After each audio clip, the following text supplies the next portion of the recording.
This election is a choice. This election will determine whether we can come together. This election is absolutely crucial. What's really important, of course, is 12 I sent a giant 303 rifle. Please explain. You're listening to the 4ZZZ Breaks the Election podcast. Hello election watchers, welcome to the 4ZZZ Breaks the Election podcast, where our newsroom breaks down what is happening in the election for April 29, 2022, just 22 full campaigning days from the federal election. My name is Alexis Pink, I'm the news coordinator here at 4ZZZ, and joining us today is the 4ZZZ newsroom. Hi, my name's Charlie. I'm studying journalism communications at UQ. Hi, my name's Brad Sash. I am studying film at the Queensland School of Film and Television. On today's show, the debate over Katherine Deves' comments continues, aged care workers strike against Morrison, Anthony Albanese gets back on the campaign trail, and a dire situation for Jo Dyer. So, let's start at the top. Brad, what is happening with Katherine Deves and the ongoing debate about transgender rights? Well, the divisive Liberal candidate for Warringah, Katherine Deves, was on the agenda this morning for RN Breakfast. Frydenberg proclaimed himself as a progressive moderate on a range of issues before being asked his thoughts on whether or not Deves should be disendorsed due to her controversial history of making transphobic remarks. Whilst Frydenberg spoke out against the nature of the comments themselves, he failed to condemn the message itself. Here's a little bit of that. And I'm happy to have that debate based on the issues. But when you start bringing in these analogies or that level of terminology, I do think that both diminishes the person who's making the argument, but it also distracts from the real issues at play. A few hours later, and Deves herself was in the 2GB studio with Ben Fordham, someone who has consistently defended her during her recent controversies. Look, when the member for North Sydney was saying those things, what I thought is that this is an argument about equality and fairness. And I'm standing up for women and girls in this space. There is a collision of rights, and when we have these disagreements about human rights, we really should be able to conduct these debates in a respectful way. Fordham then asked Deves if she was transphobic, to which she said that she was not, and cited as evidence that she voted for same-sex marriage. This is despite the fact that Deves has consistently made statements in direct alignment with transphobic ideas and legislation. This is in the news again. Let's talk about the differences in the Liberal Party here. Josh Frydenberg, Katherine Deves, obviously different places on this. Is it hurting the Liberals in this election? Oh, absolutely. It's 100% hurting the Liberals. They have to show a united front. One of their biggest wins over Labor has been to say, well, the Labor Party is controlled by factions. And here we are seeing a Liberal Party that backstabbing each other. It's not a good look. Yeah, there was even the local member, Trevor Evans, at a forum the other night who had to publicly denounce Katherine Deves' actions. So that's Trevor Evans, the member for Brisbane. Right? Yes. Yeah. What's happening with this aged care strike at the moment? On the 10th of May, the aged care workers are going to strike. It's for better pay, it's for better working conditions, and it's actually the first time in the history of the nation that the aged care workers have nationally striked. And given it's during an election campaign, the ramifications are huge.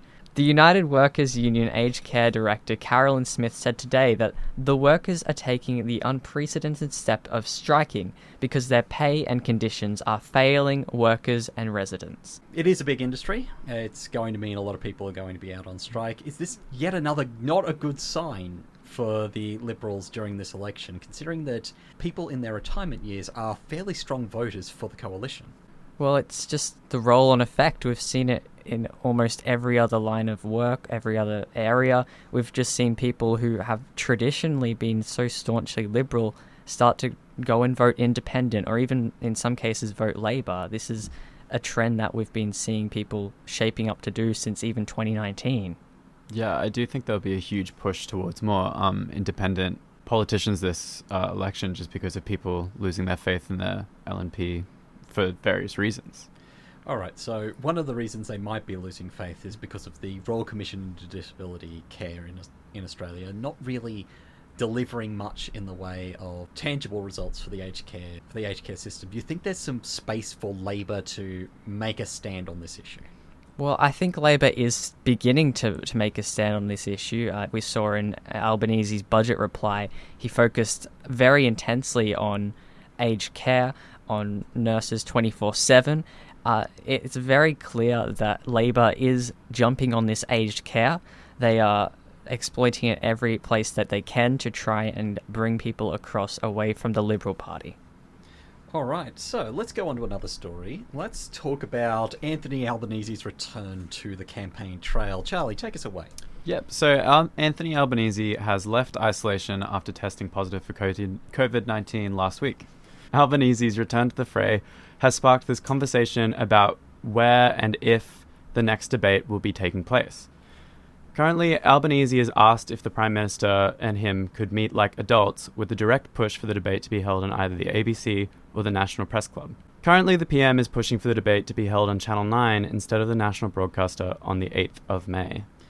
So that's an interesting thing to hear out loud.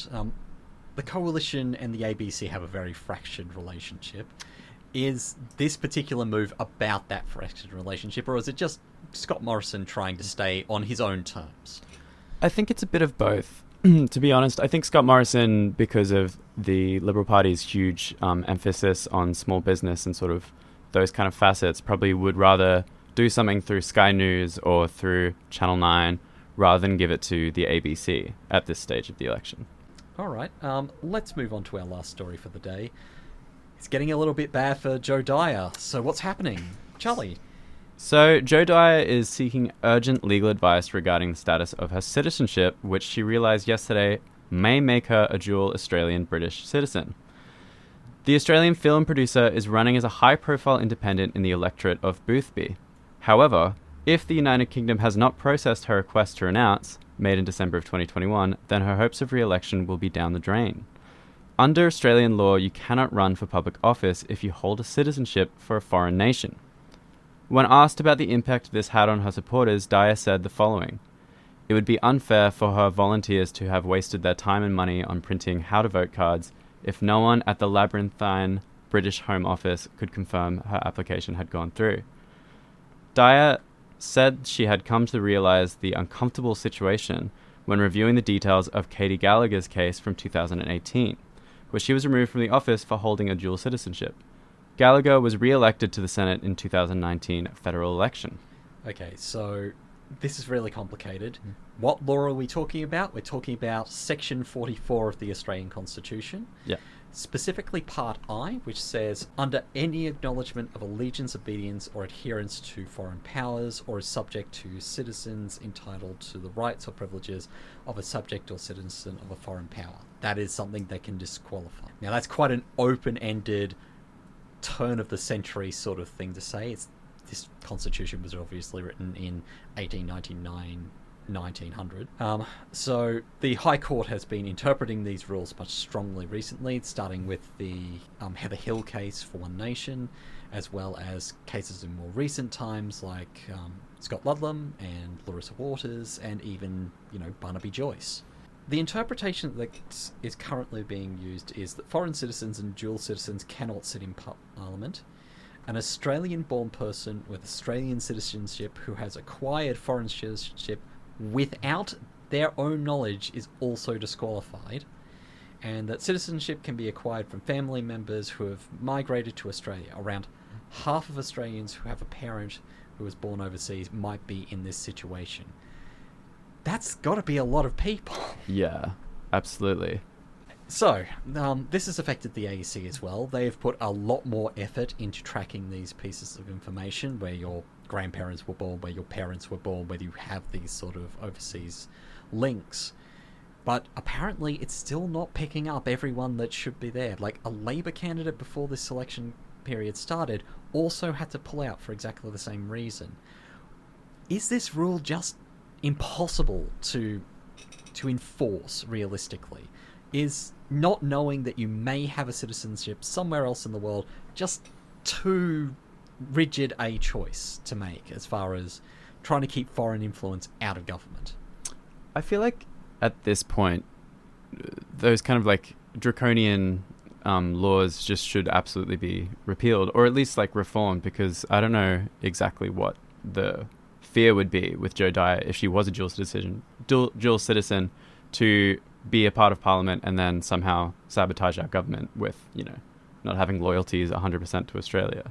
I just don't think that's what would happen. So the High Court has made its decision on these things. That interpretation comes from them. So it is technically enforceable. Whether it's a good idea or not is another thing entirely. In an election where we're talking about, foreign influence, this is really pertinent right now. So that's all the time we've got on the podcast today. Thank you for listening to the 4ZZZ Breaks the Election podcast. For more news, head to 4ZZZ.org.au/news or listen to 4ZZZ on 102.1 FM on DAB Plus digital radio via the 4ZZZ website or on your favourite podcasting app. If you have a tip-off or feedback about the show, please email us, newsroom@4ZZZ.org.au, and if you'd like to support us, please head to our website, 4ZZZ.org.au/support to become a subscriber to 4ZZZ. Thank you for joining us today. We'll see you tomorrow.